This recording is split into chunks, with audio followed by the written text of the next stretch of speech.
निचले धड़ से महरूम कतरी शहरी की उम्रे की अदायगी। कतर में होने वाले वर्ल्ड कप के दौरान आलमी सतह पर शोहरत पाने वाले खुसूसी सलाहियतों के हामिल शहरी गानिम अल मुफ्ता ने उम्रा अदा कर लिया।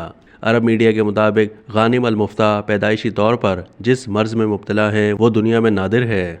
25,000 अफराद में से कोई एक इस मर्ज का शिकार हो सकता है जिसमें नौमौलूद के निचले धड़ की नशोनुमा नहीं होती। अरब मीडिया के मुताबिक मस्जिदुल हराम की इंतजामिया ने उन्हें उम्रे की अदायगी के दौरान हर मुमकिन सहूलत फराहम की। सिक्योरिटी एहलकारों ने भी माजूर नौजवान हाफिज गानिमुल मुफ्ता की मदद की ताकि वो आराम से अपने हाथों की मदद से तवाफ़ कर सकें। गानिमुल मुफ्ता ने उम्रे की अदायगी के दौरान खाना काबा का तवाफ़ कुर्सी पर करने के बजाय अपने हाथों के सहारे किया। उन्होंने कुरान करीम की आयत भी पढ़ी जिसका तर्जुमा है, अल्लाह ताला किसी पर उसकी ताकत से ज़्यादा बोझ नहीं डालता। गानिमुल मुफ्ता का कहना था कि क्या हुआ अगर मेरी टांगें नहीं हैं, मेरे रब ने मुझे अजीम नेमत मजबूत हाथों से नवाजा है जो मेरे लिए टांगों के मुतबादिल हैं और मैं इन पर ही तवाफ़ बैतुल्लाह करूँगा।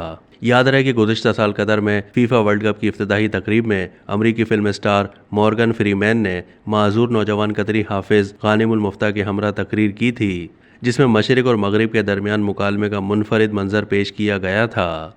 अब तक के लिए इतना ही। मज़ीद मालूमात के लिए डेली जंग के यूट्यूब चैनल को सब्सक्राइब कीजिए।